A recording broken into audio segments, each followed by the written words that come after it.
अगर हम व्यवहारिक दृष्टिकोण से देखें तो 3 काल होते हैं, भूतकाल, वर्तमान काल और भविष्य काल। परंतु यदि हम समझदारी से देखें तो काल तो सिर्फ एक ही होता है। मानो हमने कोई दीवार पर अपने घर पे 31 दिसंबर 2020 को पेंट करवाया। जिस समय वो पेंट हो रहा था उस समय तो वो वर्तमान था, और आज जो तारीख है, हालांकि 1 साल हो चुका है अब इस बात को, पर आज यदि हम उस पेंट को उतारने का प्रयत्न करते हैं अथवा चेंज करते हैं तो ये आज का वर्तमान है। क्योंकि कोई भी कार्य यदि होता है, हम कुछ भी कार्य करते हैं, कुछ भी कार्य हम सोचते हैं, कोई भी कार्य वह होता तो वर्तमान में ही है। तो जब हम वर्तमान में रह के भूतकाल की बातें सोचते हैं अथवा भविष्य की कल्पनाएं करते हैं, बेसिकली देखा जाए तो हम मूर्खता ही करते हैं। तो इसलिए सबसे पहले हमें वर्तमान में, इस पल में अपने मन को ठहराना आना चाहिए। जब हम पूरी तरह से वर्तमान में ठहरना शुरू हो जाते हैं तो हमारे जो इम्प्रेशंस हैं, हमारे जो बिलीव सिस्टम्स हैं पुराने, वह सब धीरे धीरे डिसॉल्व अपने आप ही होना शुरू हो जाएंगे।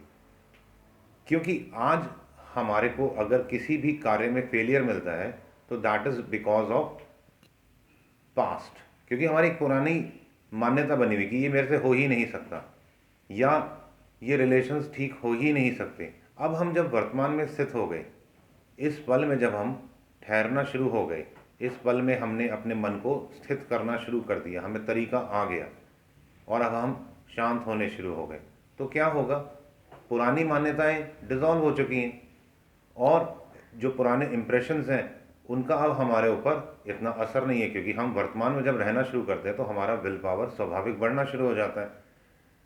Now in that case, when we will start to keep our mind in present moment, what will happen, हम एक नया इम्प्रेशन क्रिएट करेंगे। That will be a impression of success.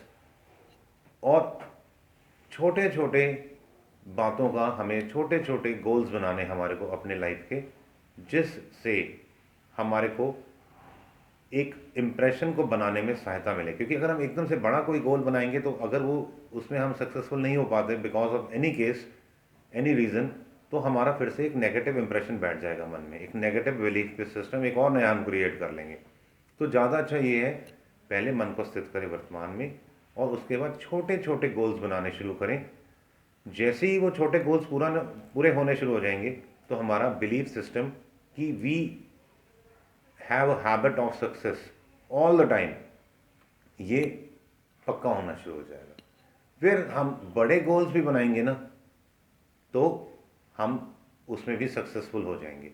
हमारी एक आदत बन जाएगी कि हम हमेशा सक्सेसफुल ही होंगे। हमारा सबकॉन्शियस माइंड में हम रिप्रोग्राम कर लें इस चीज़ को अंदर तक, गहरे चेतन मन में। जैसे अभी मेरे को अगर अपने हाथ को सिर पे लेके जाना है या अपने हाथ से कोई मोबाइल फ़ोन को उठाना है, तो मेरे को उसमें सोचना थोड़ा ना पड़ता है, उठाया और कान पे लगा लिया मोबाइल फ़ोन को अथवा सिर में हाथ घुमा लिया या जो भी करना है, हम we are very much used to of it. उसी परिवेश में हमें अगर एक हैबिट बनाना है सक्सेसफुल होने के लिए तो सबसे पहले वर्तमान में स्थित हों और उसके बाद अपने अच्छा, जैसे ही हम वर्तमान में स्थित होंगे स्वाभाविक रूप से हमारे पास्ट इंप्रेशंस ख़त्म होने शुरू हो जाएंगे और भविष्य की हम किसी भी रूप में कल्पना करेंगे नहीं। सो जो हम एक नेगेटिव कॉन्सिक्वेंसेस के बारे में सोचते हैं वो हम सोचेंगे नहीं, क्योंकि हमारा मन तो वर्तमान में, and we are purely focused on what we are doing right now. और हमें एक बात पता है, अगर हम आज एक काम अच्छा करेंगे तो उसका जो फल भी आगे अच्छा ही होगा, क्योंकि हम जो आज बीज बोएंगे वैसा फल आएगा। तो बड़ा सिंपल सा ये कंसेप्ट है। It's very easy to make a habit of success. अगर आपको वीडियो अच्छा लगा, बात अच्छी लगी, तो वीडियो को ज़रूर लाइक करना और अपने फ्रेंड्स के साथ शेयर करना। चैनल को सब्सक्राइब भी ज़रूर कर लेना। All the best, God bless you all.